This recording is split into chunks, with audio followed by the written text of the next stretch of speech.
짚을 네 가지가 있는 뉴스 이슈 네 가지를 선정해서 소개해드리는 코너 시사뱃사공 이우영 아나운서와 함께하겠습니다. 안녕하세요. 안녕하십니까, 이우영입니다. 예, 아직도 저는 적응이 안 돼요. 이 노래가. 하지만은 빨리 적응을 하도록 하겠습니다. 네. 자, 첫 번째 소식은 이재명 대표와 관련된 거네요. 네, 맞습니다. 지난 대선 기간 허위 사실을 발언했다는 이유로 기소된 이재명 더불어민주당 대표의 재판이 오늘 시작됐습니다. 공직선거법 위반 혐의로 기소된 이 대표의 1회 공판준비 기일이 오늘 오전 10시 30분으로 정해졌는데요. 이 공판준비 기일에는 공소 사실에 관한 피고인의 입장을 확인하고 공판 기일에 대비해서 증거조사 계획을 세웁니다. 정식 공판과 달리 피고인이 직접 출석하지 않아도 돼서 이 대표가 오늘 법정에 나오진 않았고요. 이 대표는 이승엽 변호사를 선임했습니다. 이 재판이 이제 쟁점이 되는 게 지금 재판이 두 개가 열리고 있잖아요. 그러니까 뭐 이제 사안이 두 개잖아요. 그래서 하나는 김문기 씨를 알았다 몰랐다, 또 하나는 이제 백현동 부지와 관련해서 국토부의 압박을 받았다, 협박이다 아니다, 뭐 이런 거죠 지금. 네, 맞습니다. 이 대표가 대선 후보였던 작년 12월 22일 방송 인터뷰에서 고 김문기 개발 1처장에 대해 하위 직원이라 시장 재직 때 알지 못했다고 한 발언의 진위인데요. 검찰은 이 대표가 성남시장이 되기 전에 변호사 시절부터 김 전 처장을 알았다고 보고 기소를 했습니다. 또 앞서서도 말씀해 주셨지만 백현동 한국식품연구원 부지 용도 변경과 관련해서 작년 10월 20일 경기도 국정감사에서 국토부가 용도 변경을 요청했고 공공기관 이전 특별법에 따라 응할 수밖에 없었다 이렇게 말을 했는데 검찰은 국토부가 성남시의 용도 변경을 요청하지 않았다 이렇게 판단을 했습니다. 예, 검찰의 입장은 이렇고 이재명 민주당 대표 측의 얘기는 어쨌든 이건 사실이 아니다, 혐의를 좀 강하게 부인을 했네요.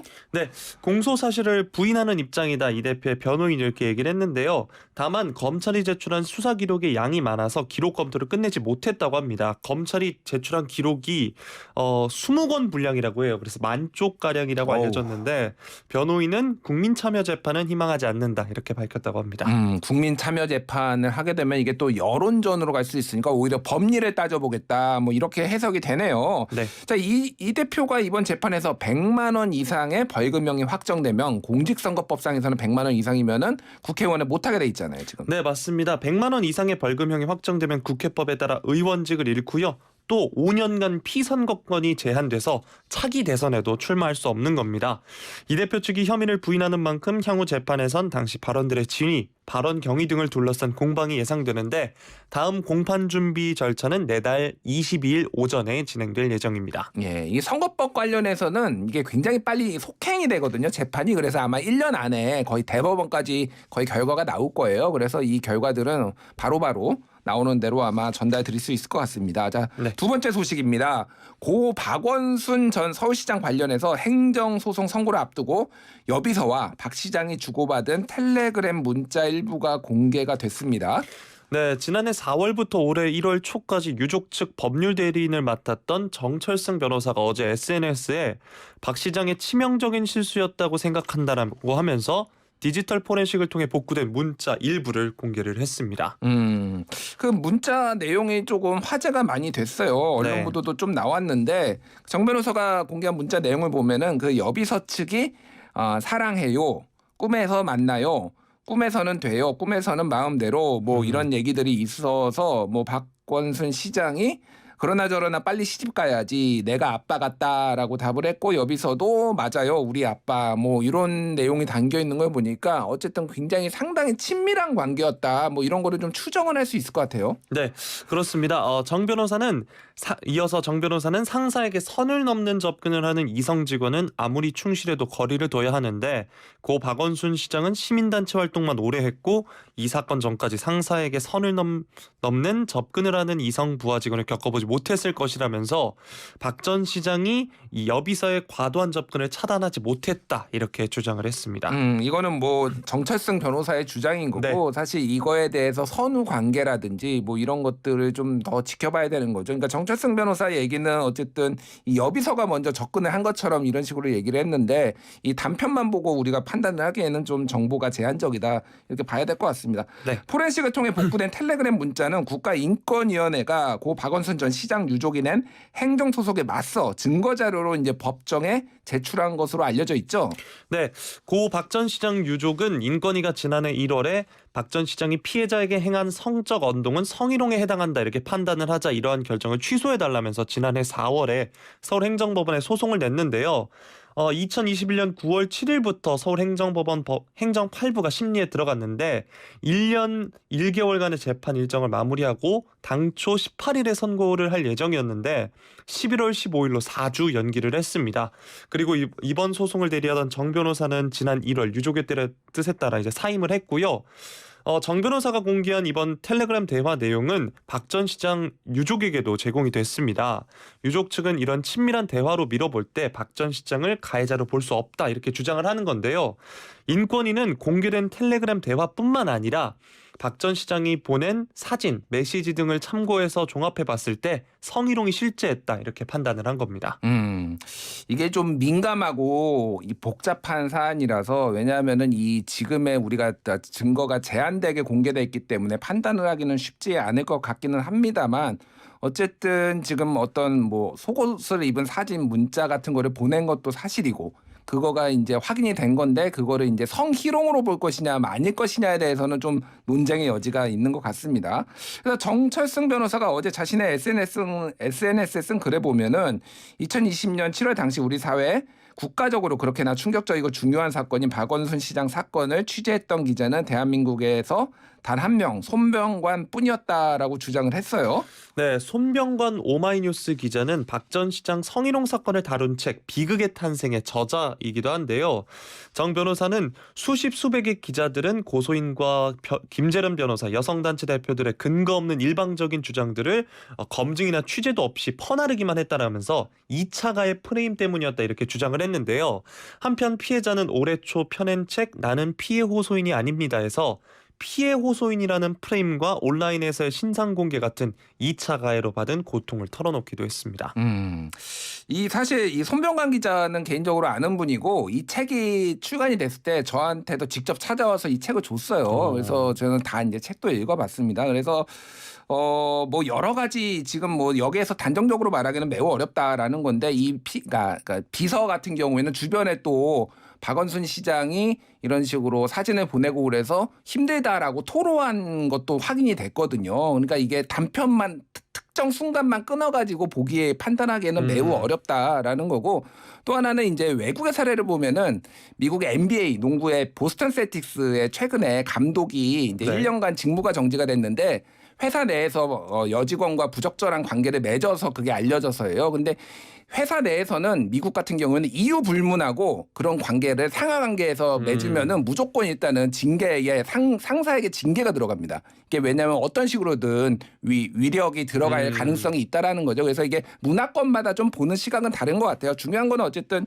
지금 유족들은 성희롱은 아니다 이렇게 주장을 하고 있어서 요거는 조금 더 지켜봐야 될 것 같습니다. 네. 자, 세 번째 소식으로 넘어가겠습니다. 지난 토요일 15일에 데이터 센터 화재로 먹통이 됐던 카카오 얘기인데 지금 얼마나 복구가 됐죠? 네, 카카오 측은 오늘 오전 9시 기준 카카오 메일의 주요 기능을 복구 완료했으며 다음 메일은 복구 중이다 이렇게 얘기를 했는데요. 오늘 중으로 복구 완료가 예상된다 밝혔습니다. 지금 복구 완료된 서비스가 대략 카카오뱅크, 카카오맵, 카카오네비, 멜론, 카카오 TV 등이 있는데요.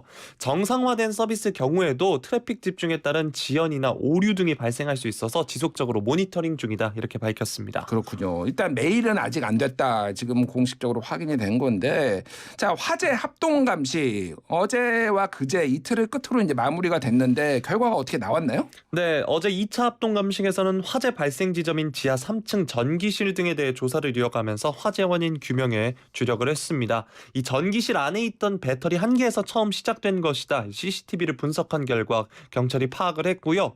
리튬 이온 배터리에서 스파크가 일어난 뒤 화재가 발생했다. 이렇게 확인이 됐습니다.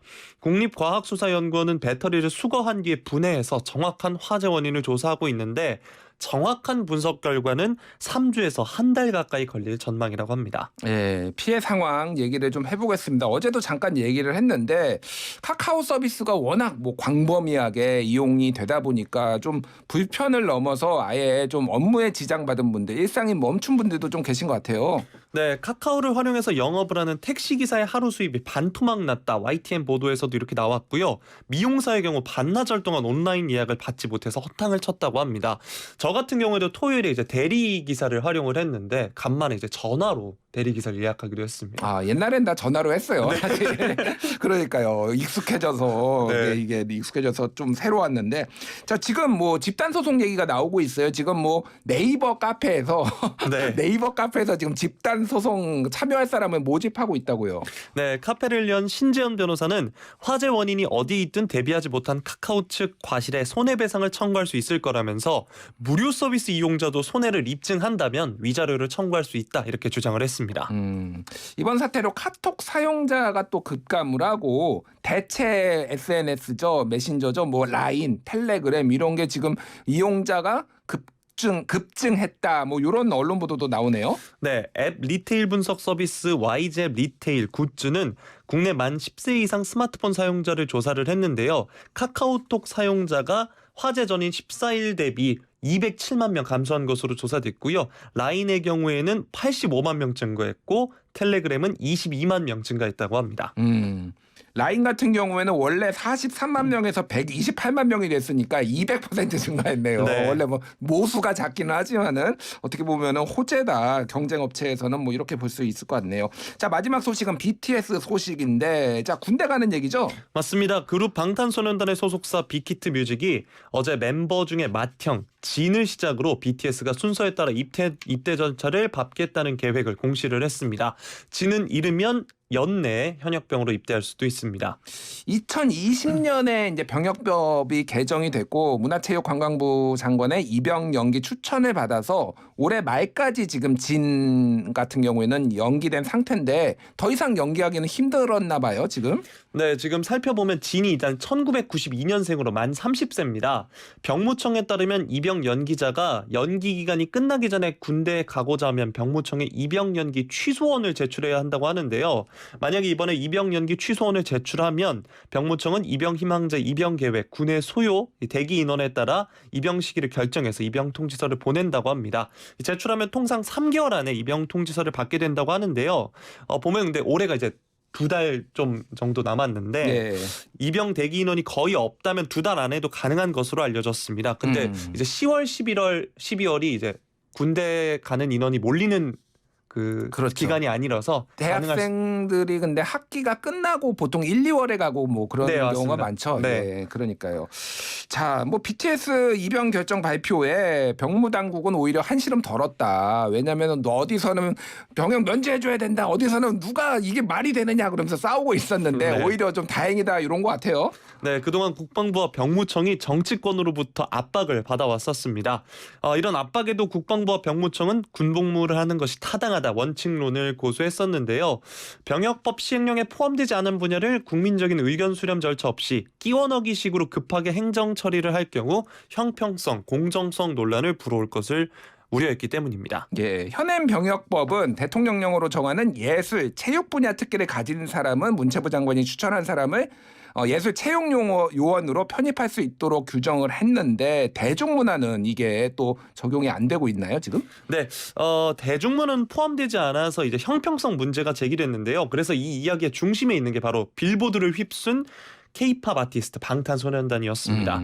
이와 관련해서 이기식 병무청장은 병역 자원이 감소하는 상황이고 병역 의무 이행은 제일 중요한 것이 공정성, 형평성이다 이렇게 하면서 군복무하는 것이 바람직하다고 했고요. 이종섭 국방부 장관도 BTS의 군복무 바람직하다고 본다 밝힌 바 있습니다. 네, 바람직한 일 하시길 잘하고 오시길 네. 기원하겠습니다. 자, 오늘도 청취율 조사 기간 맞이 커피 쿠폰 이벤트 계속되는데요. 지금 유튜브 들어오셔서 YTN 라디오 검색하시면 이슈 앤 피플 보이는 라디오와 함께 하실 수 있습니다. 유튜브 보이는 라디오 화면에 숫자가 하나 떠 있습니다. 이 숫자를 문자 메시지로 보내주시는 분들 중에 추첨을 통해 커피 쿠폰 보내드리겠습니다. 문자 보내실 번호는 휴대전화 샵 0945번 50원 유료 문자입니다. 유튜브 보이는 라디오 화면에 떠 있는 이 숫자는 무엇일까요? 아, 저도 보고 있는데 요거네요. 네. 자, 휴대전화 문자 메시지 샵 0945 50원 유료 문자로 보내주시면 됩니다. 많이들 참여해 주세요. 자, 이후영 아나운서 오늘도 고생하셨습니다. 고맙습니다.